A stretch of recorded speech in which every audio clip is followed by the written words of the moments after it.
Hey everyone, welcome back to Counter Apologetics. Super pumped you're joining us today to have Bram Rawlings. This is part 2 of our response to the Counter Apologist on the resurrection. Bram, what's up, man? How's it going? I'm doing well. How are you? I'm good. I'm super pumped for this. So, in case you didn't Hi. know, Bram and I a few weeks ago we did part 1 of a response to Counter Apologist. We just did a video, like an hour-long video, countering the resurrection argument. The first video was on like prior probability and things like this. Now we're gonna look at like mostly the posterior evidence and whatnot. So, Bram, anything you want to say before we get rolling here? Thank you for having me on, and I'm super excited to do this. So yeah. Yeah, and it'd be super helpful potentially just to like look at part 1 before this. It might be helpful. It should be linked in the description, but I was just looking and it might not be. So sad, but I'll do that afterwards. But yeah, and we have a lot of love for counter apologist John, great guy, things like that. And this is attacking his ideas, not him, because he's an amazing person. So yeah, ready to get this thing rolling? Yep. Alrighty, and this is boosted to 1.5 speed. So just so you guys know as we play on. Well, so what if I were beheaded here on stage by some terrorists and they fled, leaving my headless corpse here on the stage? And then you all leave the auditorium, an hour later, you're outside of the auditorium and you're talking to the police and media. And I come walking out of the auditorium, head attached, smiling, scars on my neck. I said, I've been in heaven. And God brought me back in order to verify the truth of Jesus' gospel message. And by the way, Matt, while I was up there, I talked to this relative of yours that died 10 years ago, and they shared with me a private conversation that only you and that relative had, I could not have possibly known. So is a miracle the least probable explanation? And since historians must choose the most probable, we'd have to say anything. Even group hallucination is more probable? No, that's methodological naturalism. That's the safe space for skeptics. Licona makes the mistake that atheists, scientists, and historians are committed to the principle of methodological naturalism a priori, as a general first principle not to be violated before engaging in their analysis of any given situation, being ridiculously unable to say anything about an obvious, verifiable miracle occurring before their very eyes. But it is not an a priori commitment.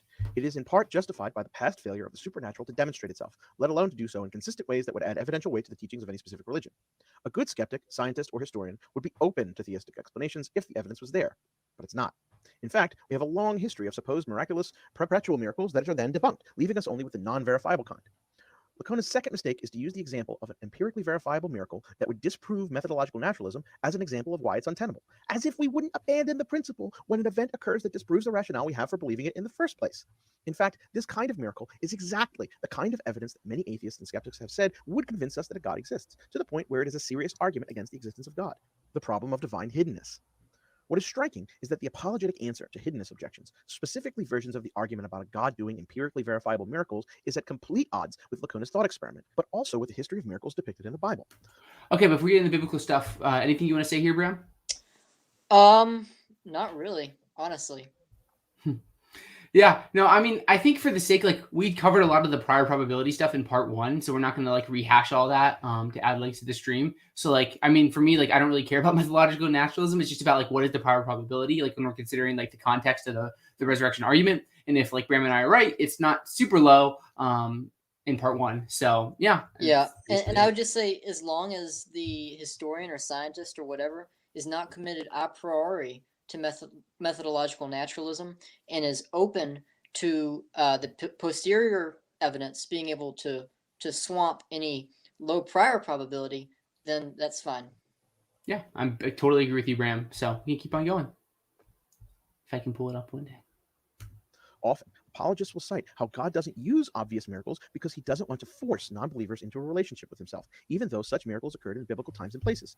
Were those people forced into a relationship or belief in God? If not, then such reasoning wouldn't apply here. If God loves all people equally as a maximally loving being, then why do people in the Bible get such preferential epistemic treatment? In fact, what justification is there for ceasing all verifiable miracles not long after Jesus' ascension? This point cannot be understated, because the key aspect here is that the imposition of methodological naturalism is a direct consequence of the way the world is right now. If a God exists, then God wants this ambiguity about religion to persist. Consider this thought experiment of a world where methodological naturalism would not be held when it came to historical evaluation. Imagine our world as it is now, except at every Mass in every Catholic church, when the priest goes to do communion, he pours water into a clear glass, and after saying a prayer, the water turns into wine before the entire congregation.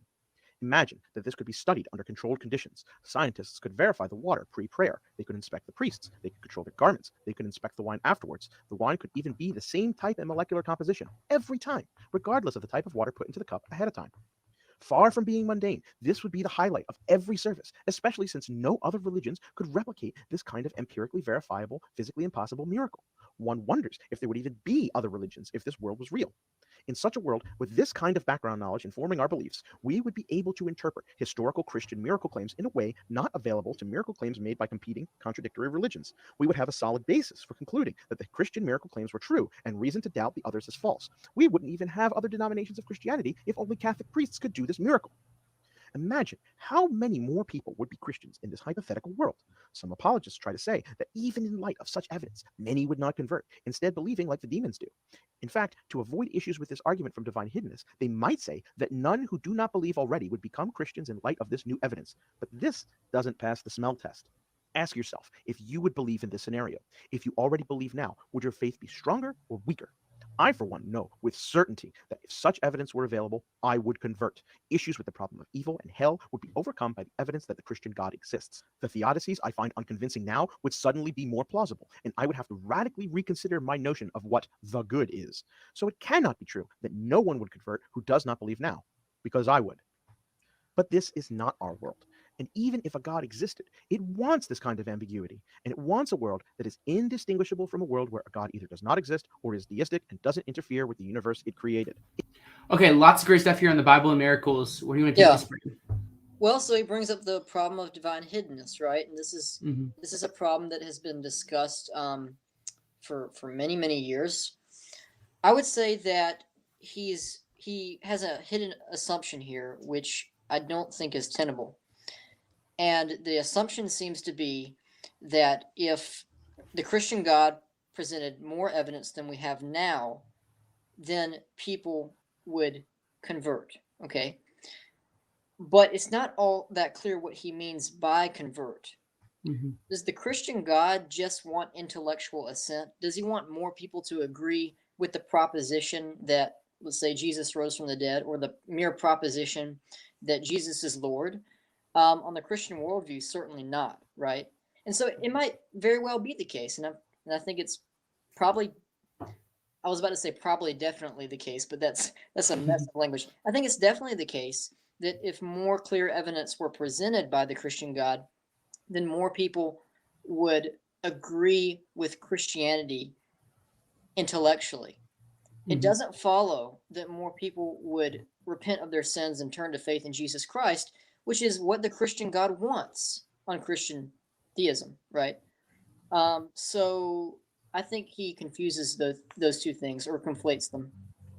Yeah, no, I think that's good. And one point I'll bring up is, like, he talked about this like a little bit with regards to like the Gospels, talking about like people like witnessing like resurrections and whatnot and still not believing. But like this is a very key theme in like the Bible, where you'll have people like, I mean, he's not gonna, I'm sure he doubts the historical like reliability of the narrative of like the Exodus. Like the Israelites are literally wandering through Sinai, seeing God like doing all these amazing things, and they're still like turning away from him and like going to like pagan gods and whatnot. So at least like from the biblical data, like a clear revelation doesn't mean that like God's going to get what he wants, which is people to not just like have intellectual, like those people had intellectual like belief that God exists, but they didn't actually like worship him or want to like know him or things like that. So I think that's, you're dead on, Pram, on this point where like God doesn't want people merely just like have like check in their like intellectual toolbox God exists, but people who want to love him and pursue him. Like I think about Peter Van Inwagen. He writes about in his autobiography, he was an atheist and then he becomes a Christian, and he talks about how he could almost like see the world as through like the theistic lens of God existing, and also through like the naturalistic view of the world where God does not exist. And he was kind of like on the fence, and he chose like the theistic story. And this is a very rough paraphrase here, and he thinks that's better.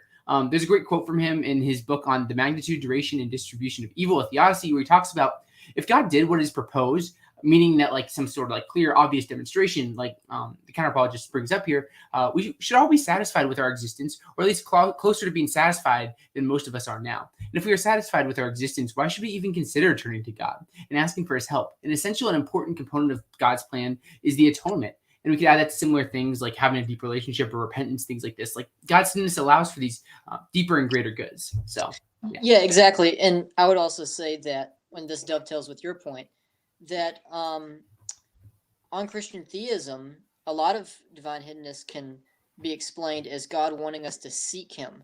If he made his presence 100% clear all the time, we wouldn't have the joy or of going through the process of seeking him, which I think is an intrinsically good thing. And by the way, to just people watching, if they're confused on why we're citing the Bible and citing, Christian theology, the point is that is that we can explain divine hiddenness on Christian theism. We're comparing hypotheses.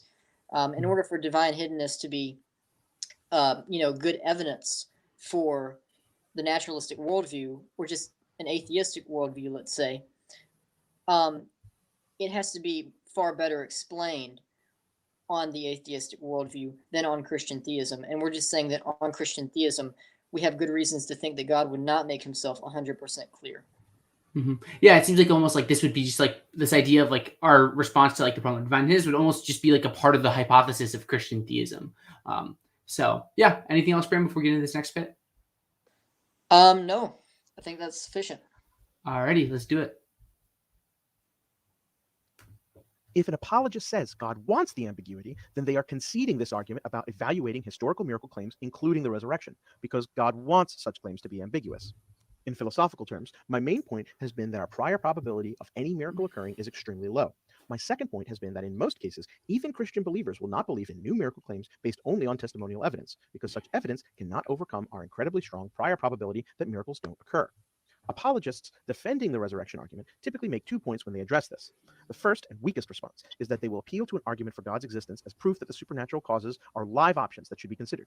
Both Frank Turk and J. Warner Wallace will typically appeal to the Kalam cosmological argument as if it were sound, stating something to the effect that if God can make something come from nothing, then a God could interact with our world to raise Jesus from the dead. The easy answer here is that arguments for natural theology don't work. Okay, that's my atheistic bias is showing through. Stating things in the most sympathetic terms, all arguments from natural theology have counter-arguments that rely on competing metaphysical principles that can be consistently and rationally held by others. Whether or not natural theology argument works really boils down to whether or not the person subjectively finds one set of metaphysical principles more plausible than the alternatives. That said, often when these apologists refer to something like the Kalam, they wildly misstate the science on the matter and pretend as if contemporary cosmology proves that the universe came into existence out of nothing, which is strictly false, and I recommend watching my video series on that argument for an explanation of why. The second. Okay. Anything you want to see here on this part, Bram? Not really, just because I don't want to get into a discussion about natural theology, which is not my strength. I'm more of a history person. But I would say we don't necessarily need a Kalam argument, or specifically, in order to show that the resurrection occurred, because the posterior evidence can be strong enough to swamp any low prior. And also, I think it's relevant to point out in his, which I pointed this out in his last video, that the way he's actually calculating the prior probability of Jesus's resurrection is by comparing how many people have not risen from the dead. And as I pointed out in the last video, I think this is a fundamental mistake because it suffers from the problem of a reference class. If we have good reason to think that Jesus has a unique identity, which would contribute to the conditions, under which God would perform a miracle like a resurrection, then Jesus belongs in a different reference class, which renders all his, evidence for a low prior probability useless. So that's what I'd have to say there. Yeah, no, I think you make good points. I don't want to get into the natural theology stuff. I do like one thing I've been grateful for learning from like the Counter Apologist and other atheists like I'll read or listen to is like we do need to understand like for the theist, like you can't just like bust out your Kalam and like show that God exists and like then you got like the resurrection is like knocked down from there. Like there's a lot more like even if like you had like a really like I personally like I have a debate in a few weeks on the existence of God. And you probably see more how I think about God there. But like I'm not a big fan of just like using like the Kalam to like prove that God exists, even though like I probably think the Kalam works. Yeah. So yeah, I mean, I appreciate this point. Like the theist has a lot more work to do, and you can't just like use the Kalam and say, "Oh, well, here we go, resurrection is the best explanation," and blah blah blah. Go home. We have to like do a lot of work here. And nor does the Kalam give you any model of God which would predict a resurrection. Exactly. Yeah. That would need perfect being theism. So yeah. Yeah. Exactly. Great stuff. All right, let's keep going. Second response apologists will make to my arguments about prior probability is to argue that while the prior probability may be extremely low, we also need to look at the probability that we have the evidence we do for the resurrection if one occurred versus if it had not occurred. I agree, we should assess these probabilities. The problem is that the probability of having stories about a charismatic religious figure performing miracles, even on atheism or a non-interfering deism, is not low. As covered earlier, we can dig up an incredible amount of miracle claims from around the world of contradictory religions. You may have noticed throughout this presentation that I've largely steered clear of criticizing the Bible directly, because my arguments don't inherently depend on whether or not the 5 accounts of the Bible of Jesus' resurrection were good or bad, merely that our evidence amounts in total to 5 pieces of testimonial evidence, and that by itself is a problem regardless of the specifics of said testimony. It is here that apologists may want to interject to appeal to the specifics of the biblical account to try and salvage the argument, often trying to appeal to a minimal facts approach. The problem is that a minimal facts approach is inherently flawed because it cherry picks specific things the apologists want to focus on and ignores the larger picture that discredits their story. The response to a minimal fact apologetic is to say that skeptics don't believe all of the supposed facts are actually true, that they were just made up as part of the story. Given the first part of my argument, we ought to be very skeptical of any miracle accounts as being trustworthy simply because they contain miracle accounts. However, the case against the resurrection gets much stronger once we consider that the 5 pieces of testimonial evidence in the Bible for the resurrection give us a lot of additional reasons to doubt the accounts. Alrighty, here we go. We're getting ready. Anything you want to say, Bram, before we get into a lot of like the posterior evidence? Well, he's absolutely right that having merely stories of a charismatic miracle worker on atheism is not low, but having reliable, historically reliable stories of a charismatic miracle worker on atheism is low. And that's what, and as this video goes on, we're going to attempt to show, contra him. Also, I don't use a minimal facts argument. I don't, I kind of started my apologetic journey with the minimal facts, and it's probably, might be a good opener for people if they want to learn the resurrection argument. But ultimately, I think we need a larger picture. I think we need to defend general reliability, not just a few minimal facts. We need to defend the reliability of the oral tradition. We need to defend, the reliability of the authorship of the Gospels. We need to show that the authors of the Gospels were not just freely embellishing the resurrection narratives. So I'm not really going to try to defend the minimal facts here. Yeah, no, I think I agree with you in some. So yeah, great stuff. Let's get into we're getting to the reliability of the Gospels. So here we go.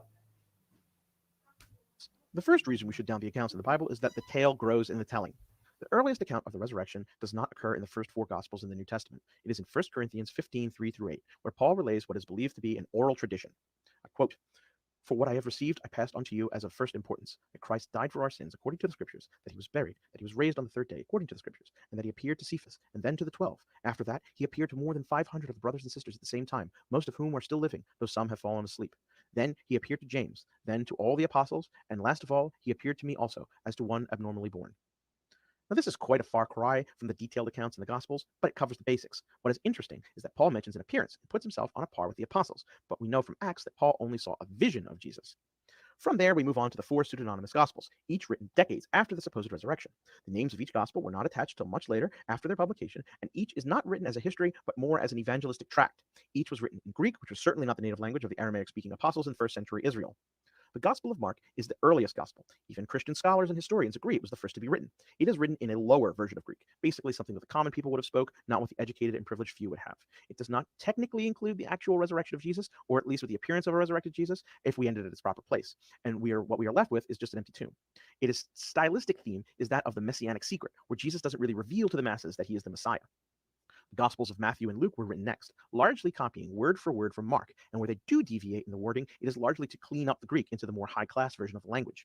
Each Gospel contains their unique and common additions, but roughly 60% of Mark is replicated in Matthew and Luke. This isn't readily obvious to readers because while Mark is copied, the stories and passages are taken and jumbled up in order, interspersed with new material. Matthew and Luke are also where we see the evolution of the Jesus story, where now he was born of a virgin, and it is where we get our first resurrection appearances of Jesus. Each Gospel has its own themes, but in each, Jesus is far more open about being the Messiah than he is in Mark. Finally, there's the Gospel of John, written much later than the others, between 90 and 100 AD. For reference, Jesus would have been crucified in roughly 33 AD. John does not copy from Mark word for word, though lately biblical scholars have arguments about John's literary dependence upon Mark. Still, this is the highest form of the gospel, with a far more fully developed theology, with Jesus being the Word of God, present at the creation of heavens and the earth. This is the more general fact about how the story grew. We can also see the evolution of the resurrection narrative in each of the Gospels. Ooh, man, that was a lot.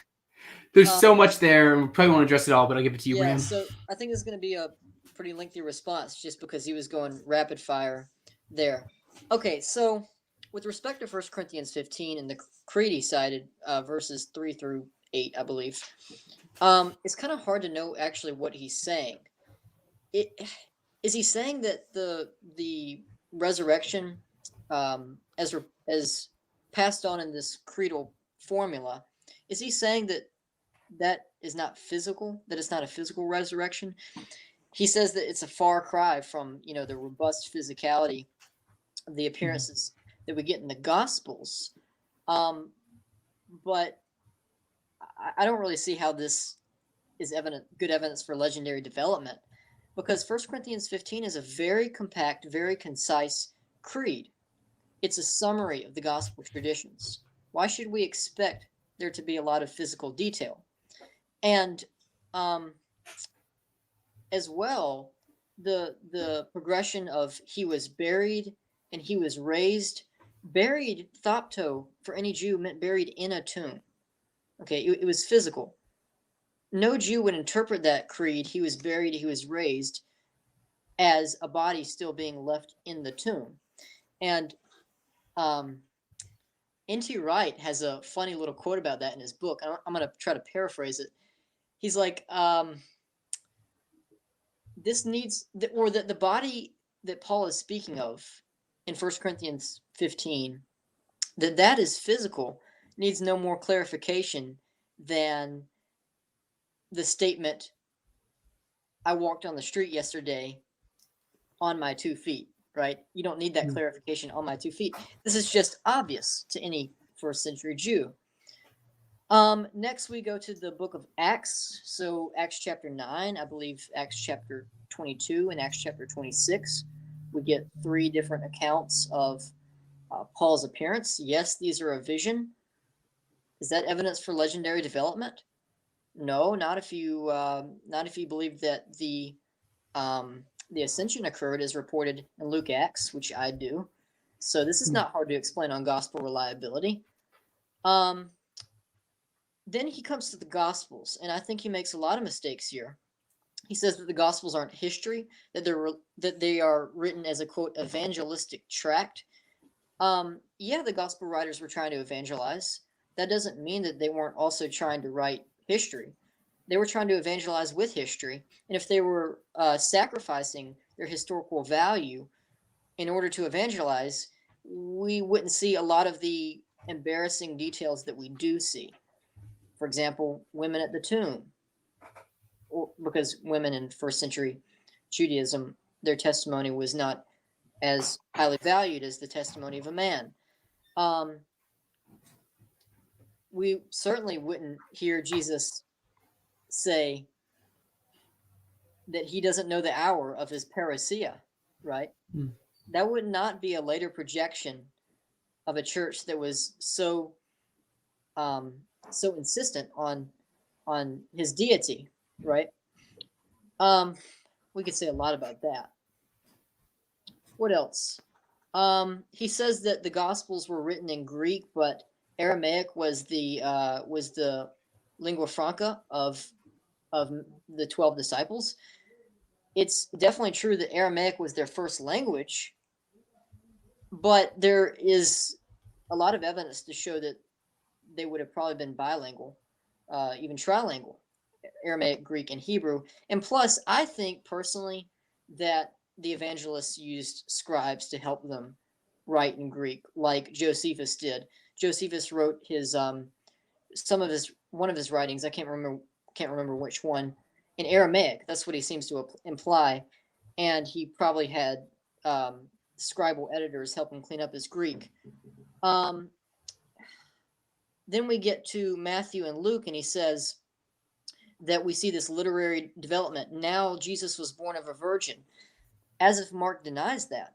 Why should we expect Mark to report the virgin birth? Mark is a very succinct gospel. It's a shorter gospel.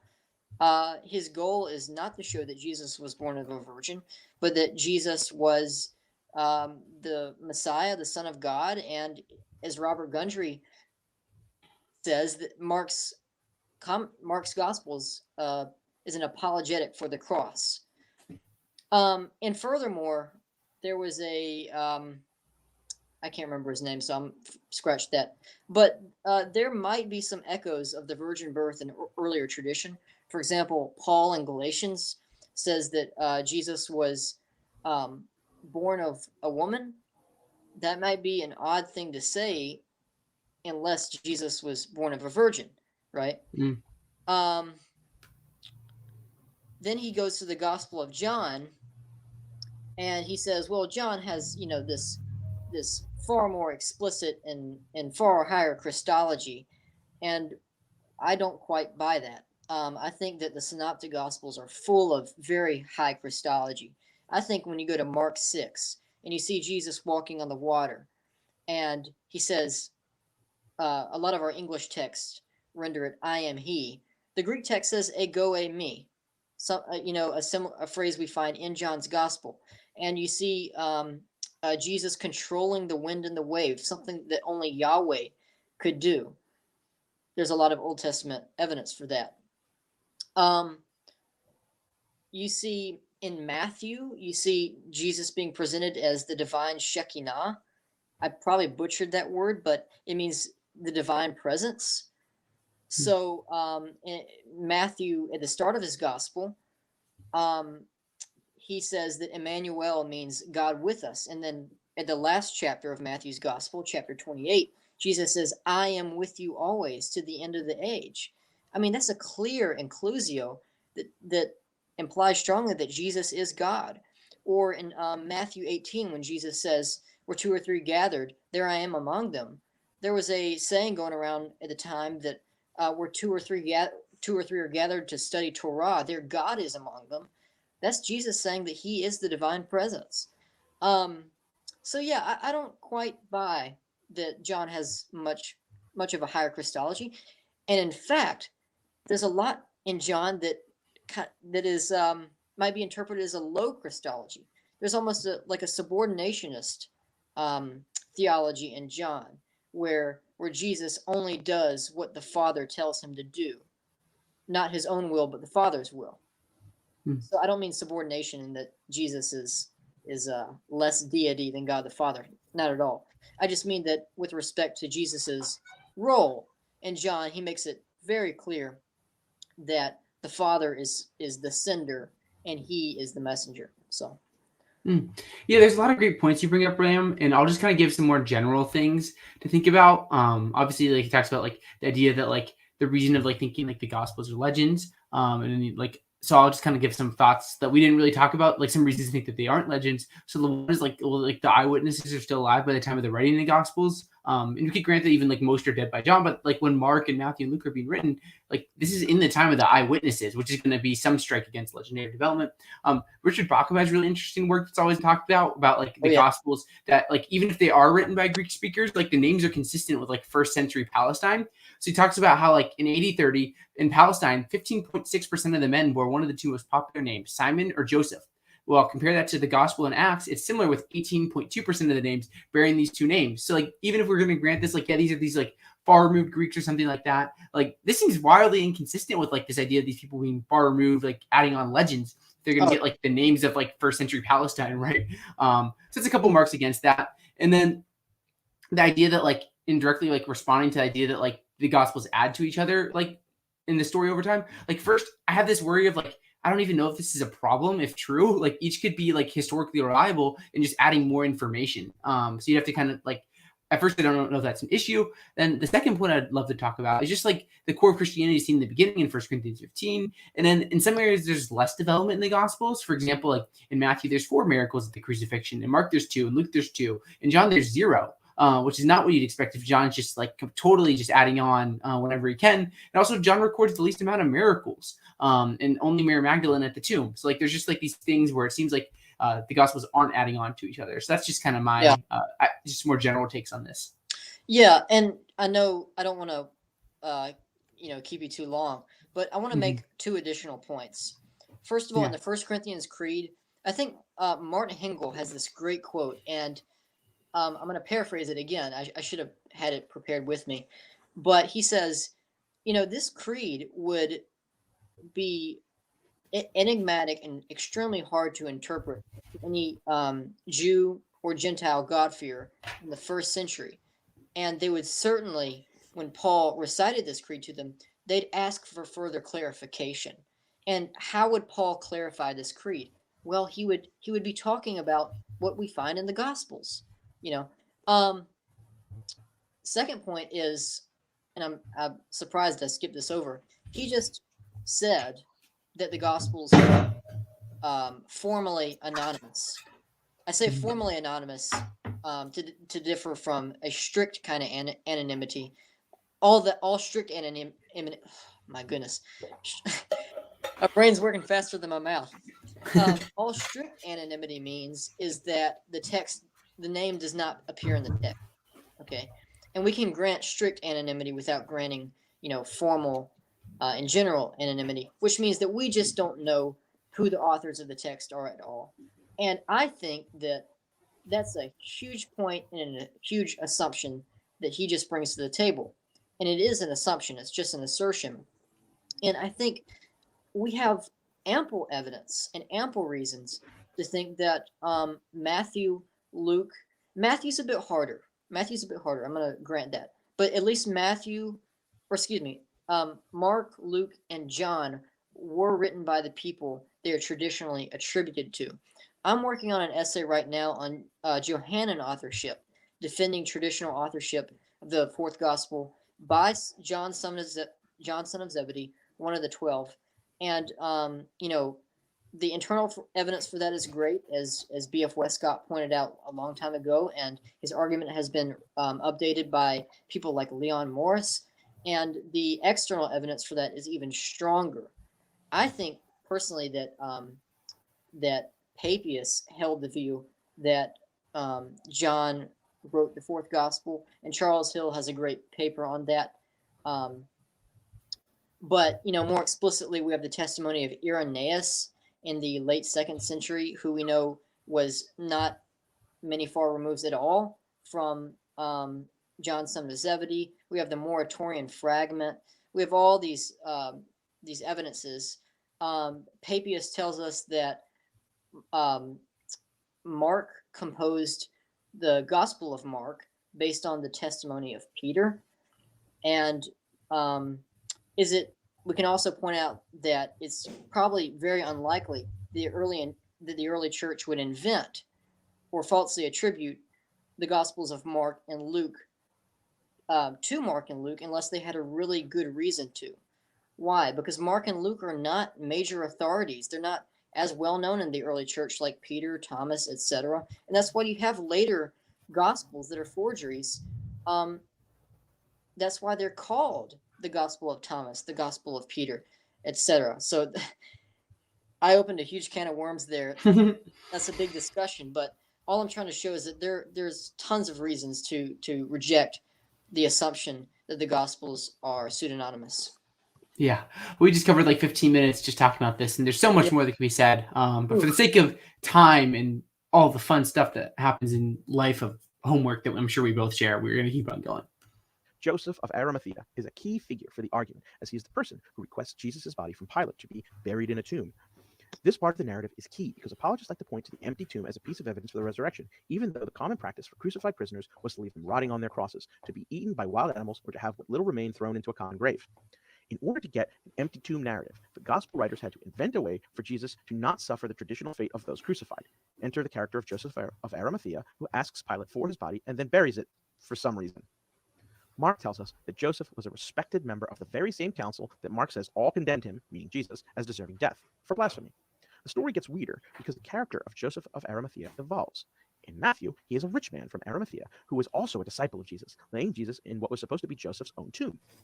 In Luke, Joseph is now a good and righteous man who was a member of the council but did not agree to their plan and action. He buried Jesus in a tomb that had never had anyone laid in it. In John, Joseph is again a disciple of Jesus, but we learn that he is a secret one because of his fear of the Jews, which is kind of odd because he presumably was Jewish himself. This time, he and his buddy Nicodemus wrap the body in spices in linen cloths according to the burial custom of the Jews and lay it in a tomb where no one had been laid before. The evolution of Joseph of Arimathea is important because, as we stated, it is extremely odd that anyone would go and bury the body of a crucified criminal in first century Israel. It is especially odd that such a man would be going to Pilate to request the body of the man he had just condemned. Apologists like to explain this away as the Jews not wanting dead bodies outside Jerusalem around Passover, hastily burying them before the Sabbath started. This begs the question of why Joseph would request only the body of Jesus and not also the 2 thieves crucified beside him. And so instead of an empty tomb, we have a tomb with only 2 bodies instead of 3. If Joseph hadn't condemned Jesus, but was a secret disciple because he feared the Jews, despite being Jewish himself, why would he publicly request the body from Pilate? Eventually, the council would have noticed that the body of Jesus was conspicuously gone, and when they inquired about what happened to it, Joseph would have been outed. The story doesn't really make much sense, unless the early Christian writers wanted to find a narrative mechanism to somehow preserve Jesus' body from being eaten, destroyed, or decomposed. As the original lie grew in the telling, so did the character, eventually getting secret motivations for his extremely odd actions. But why think this is a lie if one is not already overly skeptical of the resurrection account? Okay, there is a lot here, Bram, so I'll give it to you. There's a lot to say here. I think that, with all due respect, he makes a lot of mistakes here. Okay, so one of his first assertions is that Jesus, likely, given what we know about Roman crucifixion victims, would have been dumped in a mass grave. And that's a common argument. Dom Crossan argued that. Bart Ehrman argues it today. But no, it's not extremely odd that Jesus would be placed in Joseph's family tomb. Josephus tells us that during the Roman Jewish War from 66 to 70 AD, that the Jewish people took down victims, Jewish victims that were crucified. And by the way, only the Romans had the power to crucify in Judea, and I believe Samaria as well. I might want to fact check myself on that later. But Josephus tells us that Jews who were crucified by the Romans were taken down and buried in a tomb before sunset. Before sunset is an obvious reference to Deuteronomy 21 verses 22 through 23, which states that in order that the land might not be defiled, bodies that are hung have to be taken down and buried before sunset. That's the motivation that Joseph of Arimathea would have had to bury Jesus. What else does he say? He says that doesn't explain why the 2 other criminals weren't buried, and I'd like to ask him how he knows that they weren't. Maybe their family came and buried them. Maybe that, why would we expect the Gospels to report their burial if Jesus is the star of the show and not these other criminals? What would reporting the burial of these other 2 criminals do for the Gospels audience? Not much, it seems. So we have that doesn't strike me as a very good argument from silence. He says that in John, it's weird that Joseph of Arimathea is contrasted from, quote, the Jews, ton iodion, but he really fails to understand the phrase ton iodion in John's Gospel. The Jews, that phrase in John's Gospel has a literary function of its own. The first thing to note is that it does not denote ethnic Jews. It denotes people who oppose Jesus. That's the first thing to note. The second thing to note is that it serves an ironic function. Okay, so we have to look at the Gospel of John as a whole. In John chapter 4, Jesus is with the Samaritan woman, and he said, what does he say? He says that salvation is from the Jews. The Johannine Jesus is a very pro-Jewish guy. And John clearly supports that because he reports Jesus saying that, correct? But when we look at how the phrase the Jews is used, it's also interesting that the only people that recognize Jesus as a Jew are 2 Gentiles. One is the Samaritan woman in chapter 4, and 2 is Pilate in chapter 18. The Pharisees, the chief priests, the Jewish leaders, do not recognize Jesus as a Jew. They say, you're a Samaritan and you have a demon. They say all those things, but they don't recognize his Judaism for what it is. Okay, so let me piece this all together. I think Craig Keener has given an extremely plausible account or explanation of what John means when he uses the Jews. And it has to do, I'll try to do this quickly. It has to do with the audience of the gospel. The gospel was most likely written to Christian Jews in the 80s or 90s AD. And we know that around this time, after the temple destruction in AD 70, the Sadducees were wiped out and the Pharisees had the power. Okay, we also can infer from the data around this time that it was the Pharisees who were the main opposition to Jews becoming Christians, becoming Jewish Christians, becoming Messiah followers. And Keener points out that around this time, Jewish Christians were being, that opponents of Jewish Christianity were no longer functionally calling them Jews. They no longer thought of them as true Jews.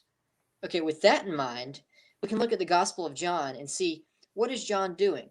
It seems like what he's doing throughout the Gospel is giving the name the Jews to people who in the story world would correlate with the people who in John's audience world would be the people who claimed the title the Jews. And then the author of John's Gospel is subsequently showing how they're actually less Jewish because they reject the true Jewish Messiah, the Word become flesh. And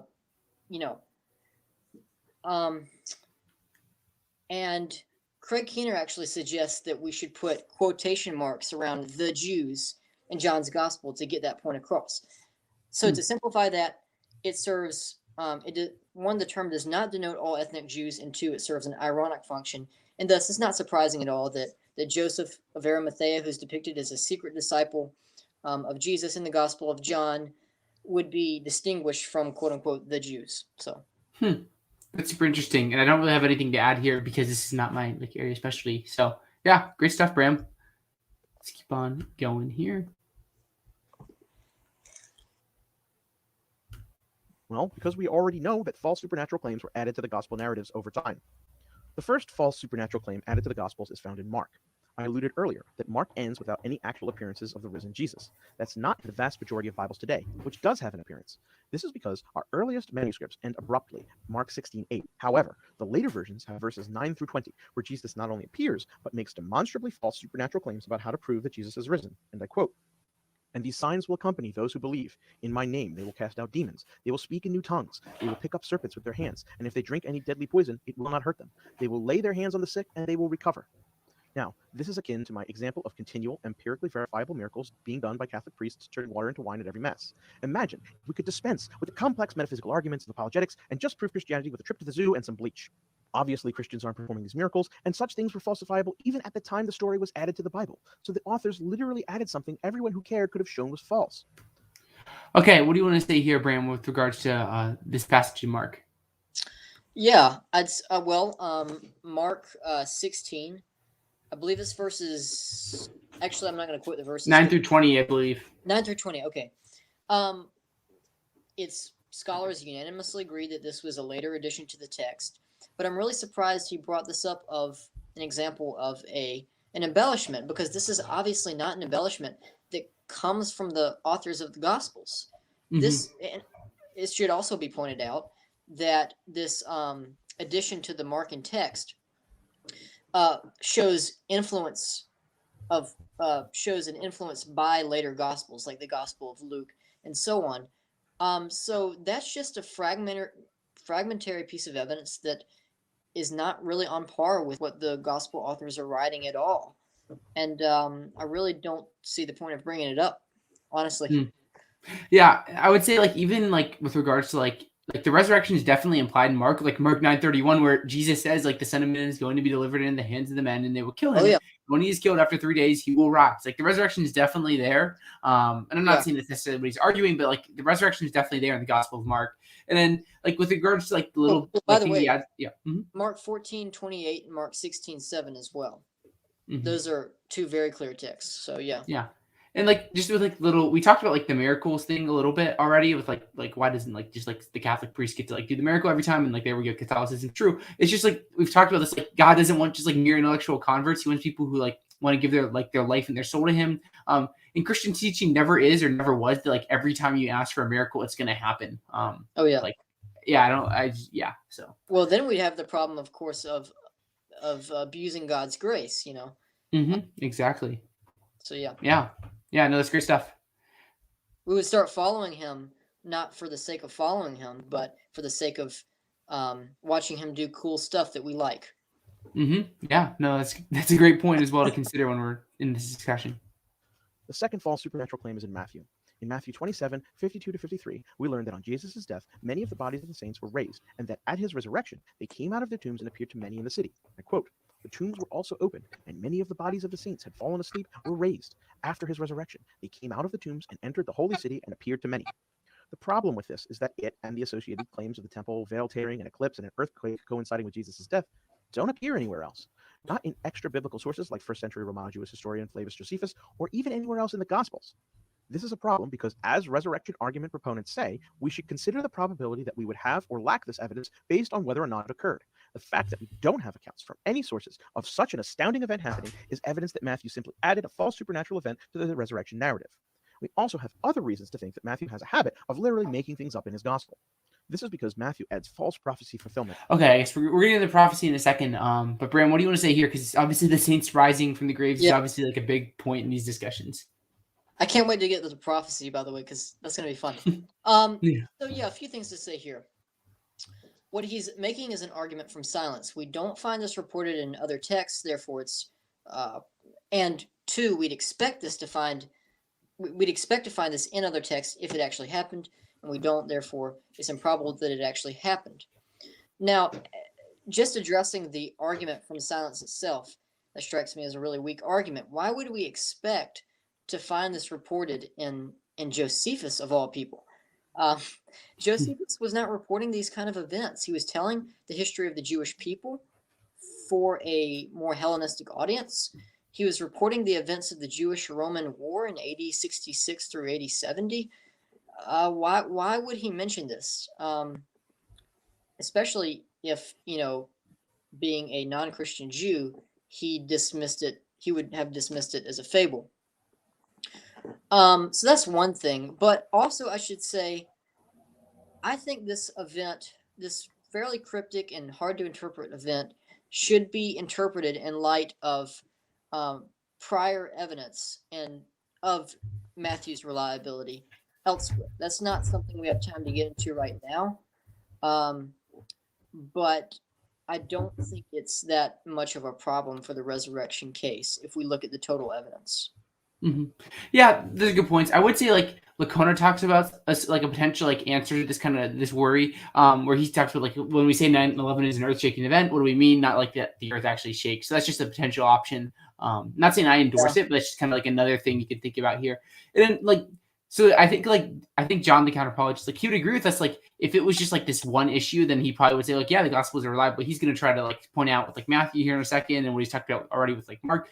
This is a cumulative case. And that's what both of us are trying to do, where we're looking at different reasons to think in general, are these things historically reliable, or in general, are these things not? And that's kind of the sum that we're trying to build towards. Now, I believe that the event happened. I believe that as a Christian who believes in biblical inspiration, I remain agnostic, though, as to whether we can demonstrate that historically. So that's all I'd say. But at the same time, I think his argument from silence doesn't contribute much. And by the way, to the audience, I'd recommend Tim McGrew's paper on arguments from silence. He gives a lot of examples in ancient history of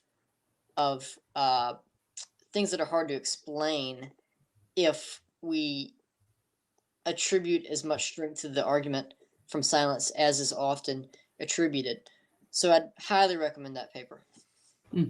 Great stuff. Let's keep on going here. Fulfillment to his gospel narratives. This comes from Bart Ehrman's book, Jesus Interrupted. One of the things that early Christians did was search through their holy texts, what we now call the Old Testament, and look for ways to explain why what they believed had occurred. In many cases, we see stories about Jesus being written in the Gospels to retroactively fulfill Old Testament prophecies. This can be hard to prove, but we have one instance where we can know this occurred. Things got weird because these largely Greek Christians who wrote the Gospels were reading the Old Testament translated into Greek, not in the original Hebrew, and so they lacked a lot of context. The author of Matthew, writing in Greek, quotes Zechariah 9:9, where it says the king will enter Jerusalem on a donkey, and then on a colt, the foal of a donkey. What the author of Matthew didn't realize was that part of Zechariah was written in something called synonymous parallelism, where two lines of poetry say basically the same thing in different words. This is a well-understood fact about the Hebrew Bible, known by Old Testament scholars, but Matthew had no idea about it. So unlike the other Gospels, Matthew doesn't have Jesus ride into Jerusalem on a donkey. He wants Jesus to fulfill the prophecy. So the author has Jesus ride on both a donkey and a colt at once. The divine groin muscles must have been miraculously flexible. This is certainly not the end of the examples I could give, but it is enough to show that we know the Gospel authors were adapting the story in order to fit the evangelistic narrative they wanted to tell. Okay, what do you want to say here, Bram? I'll give it to you. Ooh. Again, with all due respect, I think this argument is horrible. I think it's one of the worst. There's a lot to talk about here. So let me just read you the verse. This is Matthew 21, verse 7. They brought the donkey and the colt and put on them their cloaks, and he sat on them. Okay. Before I actually address what this text says, I think it should be noted that Matthew elsewhere shows a knowledge of Hebrew that certainly weighs heavily against the claim that he wouldn't have understood Hebrew parallelism. Isaiah 53:4 is what Matthew quotes in Matthew 8, verse 17. And let me start at verse 16 and read on. That evening they brought to him many who were oppressed by demons, and he cast out the spirits with a word and healed all who were sick. Verse 17. This was to fulfill what was spoken by the prophet Isaiah. Quote, he took our illnesses and bore our diseases.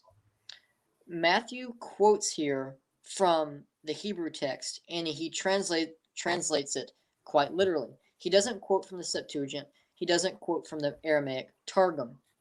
And that's demonstrably true because they have different readings. So already on the surface, this claim that Matthew doesn't understand Hebrew parallelism is implausible.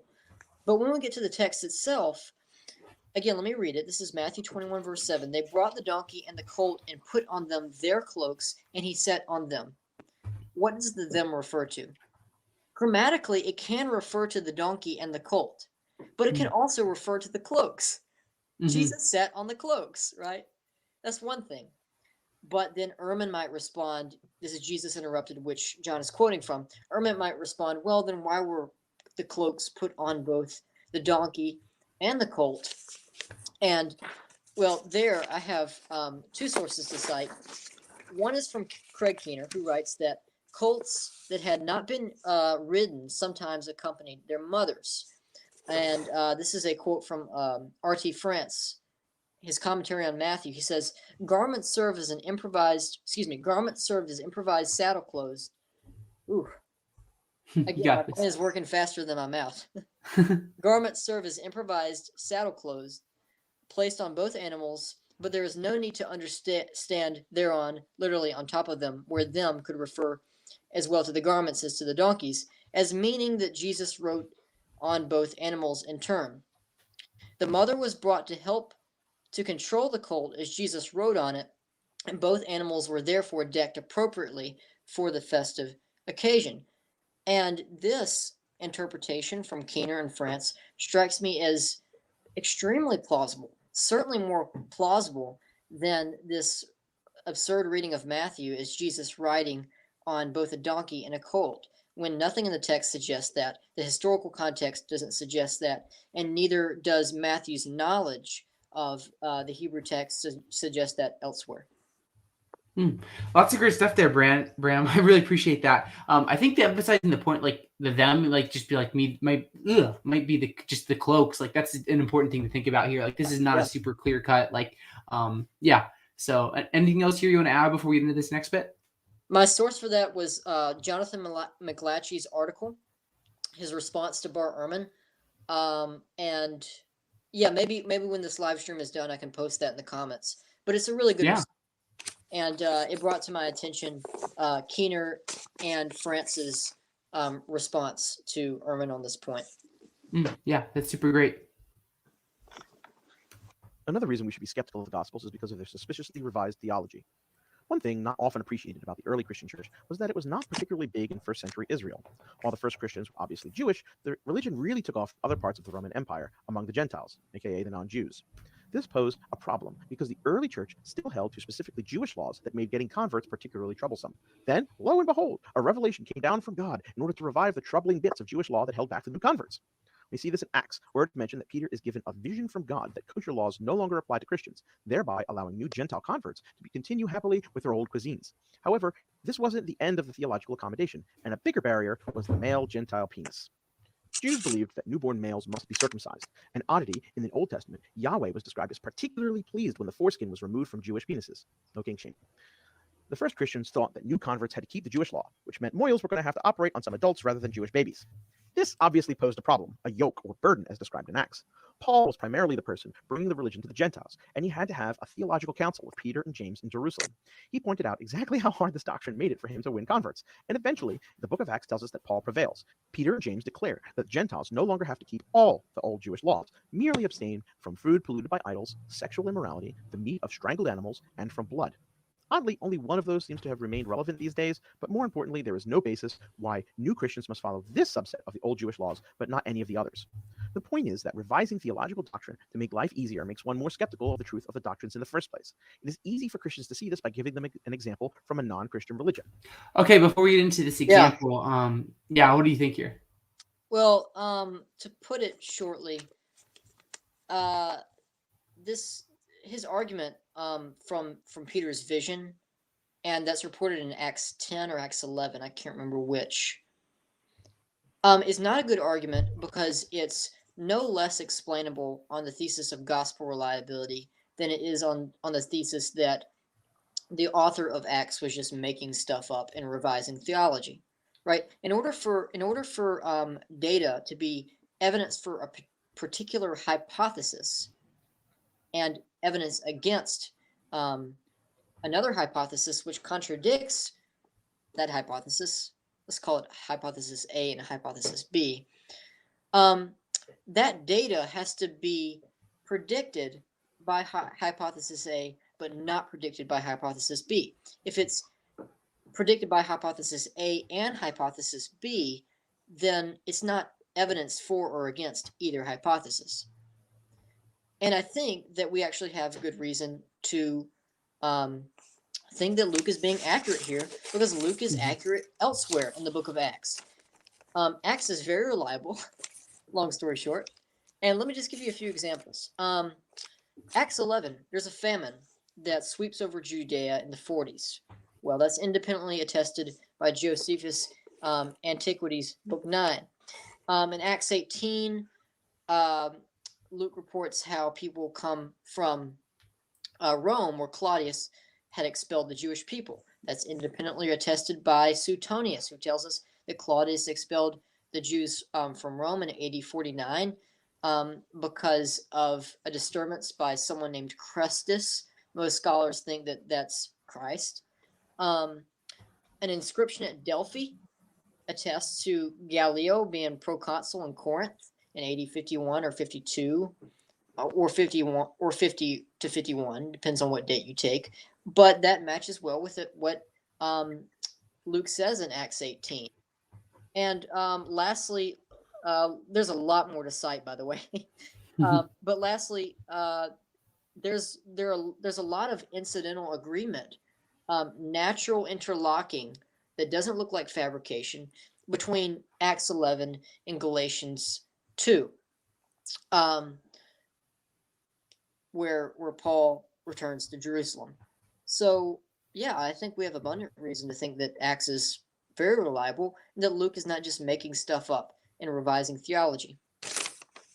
I do think also it's helpful to think about, like, given Christian theism, like, the Old Testament law seems to have many purposes, like revealing God's holiness or setting Israel apart, revealing man's sinfulness, or showing God's guidance. And just like the culmination of the law. So there is no more need for the law because of Jesus, who is the fulfillment of the law. So, I mean, like just giving Christian theism also, like the law has a purpose. It's not just something that's like the early Christians are like, oh, shoot, what do we do with this? Yeah, absolutely. Yeah. And in Jeremiah 31, verses 31 through 34, predicts that there's going to be a new covenant, right? Mm-hmm. And it makes a lot of sense that the Messiah would bring, lo and behold, a new covenant. So, yeah, great points to cover here. Now we're going to take a look at his kind of point of like bringing up this like supposed development that we've talked about here.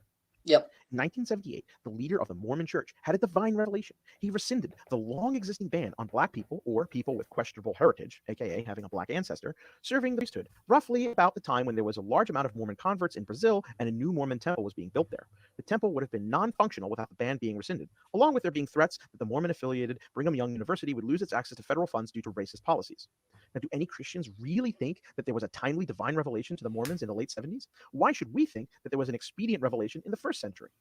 So how did the Gospels get written? When apologists charge skeptics to provide an account of how testimonial evidence was produced if there was no resurrection, it's really not that hard to come up with answers. We have cases throughout history where when the teachings of a charismatic leader are empirically falsified, there are cases where the believers reinterpret the teaching in a non-falsifiable way. I'll provide an example from 1844 and the Millerites. A man named William Miller predicted Jesus would return on March 21st, 1844. When that didn't happen, the prediction was revised to October 22nd, 1844. This inspired a large movement in the US, with many giving up their earthly possessions in anticipation. When it failed, the movement coped in different ways, with one being what led to the creation of the Seventh-day Adventist denomination, which still exists to this day. Hiram Edison reinterpreted the cleansing of the sanctuary that was predicted to have occurred in heaven, just not on earth the way the Millerites mistakenly predicted. So what happened when Jesus died? Perhaps one disillusioned disciple, maybe Peter, had a dream or a grief-inspired... Okay, sorry, I went a little too far there. We'll rewind. But what do you think here, Bram, with like him building this supposed symmetry? Yeah, so he cites the case of William Miller, and he says, look, this is an example of how disciples, quote, reproduce the teaching in a non-falsifiable way. Well, the first thing to say is that the early Christians who proclaimed Jesus' resurrection did not reproduce the teaching in a non-falsifiable way. It was very falsifiable. It was falsifiable because there was an empty tomb, which was known. There are a few reasons to think it was known. For example, John knows the location. He says that it wasn't far from the crucifixion site. We see the woman being able to locate it. Crucifixions were public events. Joseph of Arimathea, a member of the Sanhedrin, the group that, obviously opposed the early Christians all throughout the book of Acts.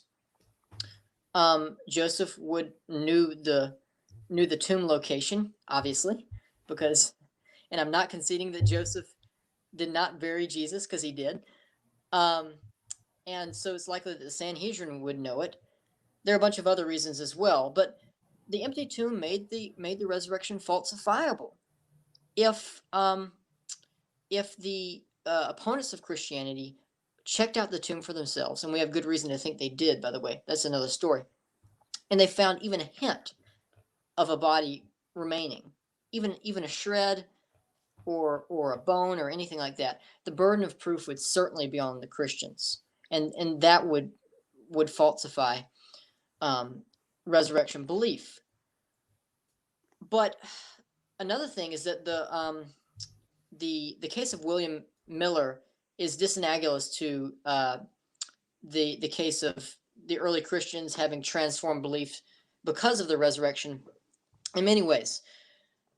So it might be helpful for a second to point out exactly what changed in Jewish theology or Jewish Christian theology because of the resurrection. What mutations occurred within Judaism? So, one, the Messiah is no longer a nationalistic, pagan-slicing warrior. He is now someone who suffers under the pagan empire. Something nobody expected. The resurrection moves from the periphery to the center of Jewish belief, Jewish Christian belief again. And the resurrection is no longer a single event, but it's split chronologically in two. You have Jesus's resurrection being the first fruits of the general resurrection at the end of the age. And I'd like to quote N.T. Wright at length. And he makes this point extremely well all throughout his 738-page book. And I'd like to, he has a really good quote on page 700 that addresses this alleged parallel really well. And so, excuse me if it takes a little bit, but it's a quote worth quoting. Okay. They being the disciples, they were not so much like confused Japanese citizens refusing to reconcile themselves to the events of 1945 and continuing to cling to their belief that they, quote, must have, end quote, won the war, and that all evidence to the contrary was cunning enemy propaganda. They were more like people who, discovering that they had been fighting for the wrong side, at once changed their allegiance and applied for citizenship in the victorious country. They were like someone who had been deeply asleep and would have preferred to stay that way, but who, on hearing the alarm clock, sprang out of bed at once and got on with business for the day. And earlier he says, the disciples were not refusing to come to terms with the fact that they had been wrong all along. On the contrary, they were indeed coming to terms with and reordering their lives around dramatic and irrefutable evidence that they had been wrong. And I think Wright makes this point so much better than I could have ever done. And I think he adequately shows that this parallel is bogus. That's super helpful, Bram. And I don't really have anything else to add on that. That's a great quote you brought up there. So we have one more clip we're going to play, which is kind of like maybe his proposed alternative explanation here for like the sake of like the dialectic. And then we will be wrapping up. So we're almost done. So what happened when Jesus died? Perhaps one disillusioned disciple, maybe Peter, had a dream or a grief-inspired hallucination. The idea that Jesus died for our sins and redeemed us and that he was ascended into heaven. Perhaps they even thought that God gave him a new heavenly body to replace his destroyed one that was thrown in a mass grave. Once the story spreads for Peter, other bereaved followers have similar dreams and religious experiences, and over time the story grows in the telling. Eventually Paul is stricken with guilt at his violent persecution of the new cult, perhaps even having a seizure and a vision of Jesus. Eventually taken to the Christians and proclaiming his conversion, he eventually has his sight returned in their care, and a new zealot is born. Over an even longer period, the story evolves further into the gospel narratives among the Christians in Greece who scour the Greek translation of the Hebrew scriptures to find ways Jesus fulfilled the Messiah prophecies. Eventually, the story is written down by a crude literate follower, which then adapts and evolves to be cleaned up and grows in the telling into the other gospels. As for murdered followers or why someone would die for a lie, we have even worse evidence that most of the disciples themselves were actually persecuted than we have for the initial miracle claims themselves. For the cases where we do have good evidence of a disciple being killed for their Christian beliefs, we can point to plenty of cases where religious believers die for their beliefs. Joseph Smith, the founder of Mormonism, was killed by a mob in a jail after he and his disciples had suffered violent persecution continually throughout the United States. The point of all this is... Okay, so this is the last clip we're going to play because after this he just gives like a short little summation of the whole video. So what do you think here, Bram? Peter's grief hallucination, that theory doesn't account for the empty tomb, which I'm not conceding. And did we go over his objection to the empty tomb? Yeah, we did. We talked about why he was wrong on the historicity of the burial and give a few reasons for that. The theory he proposes certainly doesn't account for the robust physicality of the appearances in the Gospels, which I'm not going to concede either, because they the resurrection narratives in the New Testament bear the marks of authenticity. Let me give you just two. So in Daniel 12, Daniel talks about how the resurrected ones will shine like stars, and this was a very influential text in Jesus's time and in the evangelist time within Judaism. Now, you have the evangelists writing a Jewish theological biography about Jesus being resurrected. Why don't they bring in this Danielic imagery if they're just making things up? Why don't they have Jesus shining like a star? Right. Instead, they have this body, which I'm going to quote Wright again. I think this is the third time during this live stream, which Wright calls transphysical. It's hard to explain on the theory of fabrication, because it well, how do I put this?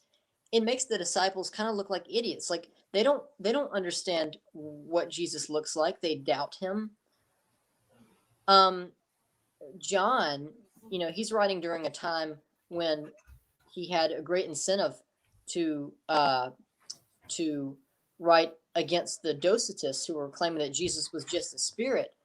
But John instead reports that Jesus is both physical because he could be touched, but he also reports Jesus being able to walk through doors, right?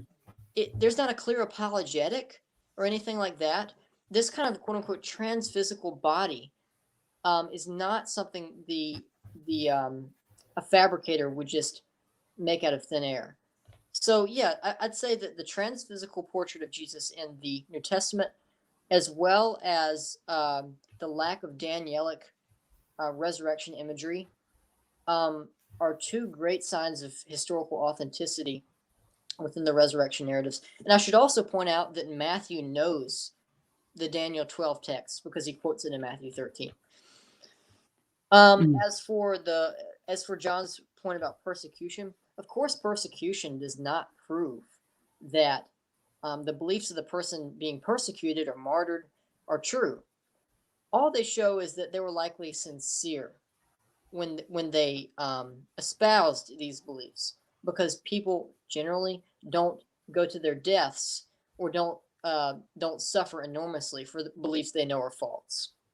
And he says that our evidence that the disciples were martyred is incredibly weak. I'd say that's not the case for Peter and Paul and James, son of Zebedee, who dies under Herod Agrippa in Acts 12. Or actually, excuse me, that's not Acts 12. I'm confusing that with another event. But who dies under Herod in Acts. But also, martyrdom is not the only relevant form of persecution here, because we should also look at the disciples being willing to die and suffering through flogging and stoning, etc., for preaching the gospel, which is all throughout the book of Acts. And I've already cited evidence a few minutes ago that the book of Acts can be trusted. So yeah. There's a lot of great stuff you bring up, Bram. I would say, just to point out, it seems like to me he adds 3 auxiliary hypotheses into his kind of account of the resurrection. Obviously, we're trying to minimize commitments, maximize explanation, trying to balance the priors with the posteriors. When we're coming down to our theories with regards to the resurrection of Jesus or the lack thereof of what's happening here. But he brings up 3 things that aren't supported by the data, which is fine if you're trying to build a hypothesis. We do that when we're constructing historical hypotheses, but it's going to hurt your likelihood of your theory. And that's Peter having this hallucination, then these others having this hallucination, and Paul having some sort of guilt trip that leads to a vision. These are things not supported by the data of the New Testament and whatnot. And maybe you could point to little bits and pieces here, but these things aren't as likely on, say, the hallucination. These things aren't as likely given what we know posteriorly as say the actual just resurrection. So I just wanted to bring that up, saying he just adds some things, which is fine if you think that there's this super low prior with resurrection. But yeah, just to bring that up because it's worth thinking about. Yeah, and his explanatory theory would be more plausible if we concede the things he does about the ahistoricity of the Gospels. Mm-hmm.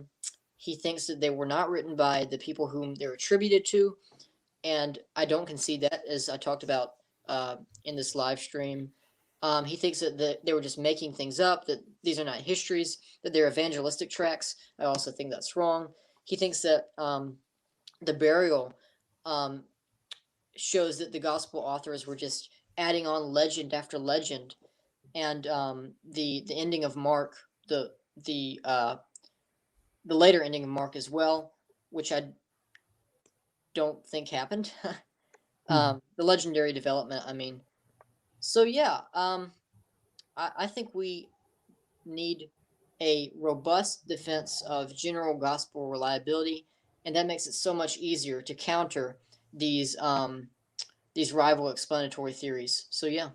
Mm-hmm. Yeah, and I mean, if we've done our work here right in part 1 and part 2, which I'm sure John disagrees with, but if the prior probability isn't super low as we've argued in part 1, and the posterior evidence really supports reliability of gospels and the resurrection, then this like John's theory would not be the like most desirable one. And like if we were wrong on part 1 and part 2, then obviously, like as you said, Bram, then his theory would be a lot more desirable. So you gotta make up your mind on this and whatnot. So yeah, we're done here. Lots of great stuff.